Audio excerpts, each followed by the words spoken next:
Vienna Awan transport Vienna کے director حاجی ملک امین اوان کی طرف سے آشیانہ اوان ویانا میں سالانہ شہدائے کربلا کی یاد میں ذکر نعت محفل کا انعقاد 5 ستمبر بروز ہفتہ بعد از نماز عصر کیا گیا، جس میں پاکستانی کمیونٹی ویانا کی مختلف شخصیات سمیت جامن سے خصوصی طور پر مفتی ممتاز حسین پیرزادہ نے شرکت کی۔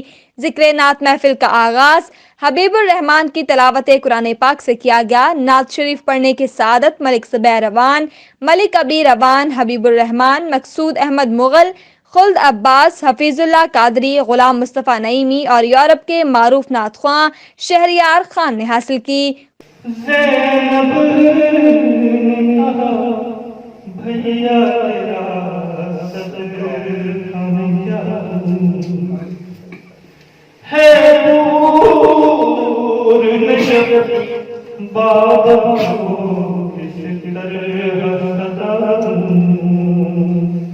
مفتی ممتاز حسین پیرزادہ نے شہدائے کربلا کی محبت پر خطاب کرتے ہوئے بڑی تفصیل سے روشنی ڈالی۔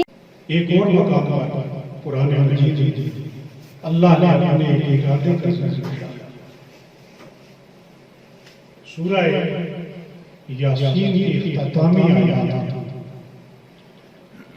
اللہ تعالیٰ فرمائے انما امرہ اذا اراد شیئا ان یقول لہ کن فیکون۔ نماز مغرب کے بعد حاجی اکبر اور شہریار خان نے حاضرین شرکاء نے مل کر درود و سلام پیش کیا۔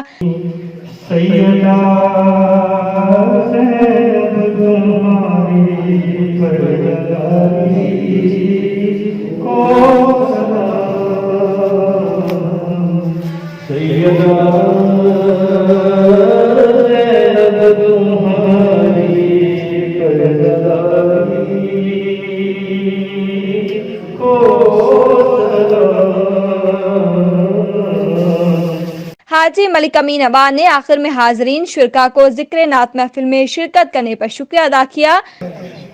تو ماشاءاللہ ہم باجوہ صاحب کا شکریہ ادا کرتے ہیں کہ یہ ہر پروگرام میں ماشاءاللہ ہماری پوری سپورٹ کرتے ہیں، دل کہہ سے شکریہ ادا کرتے ہیں۔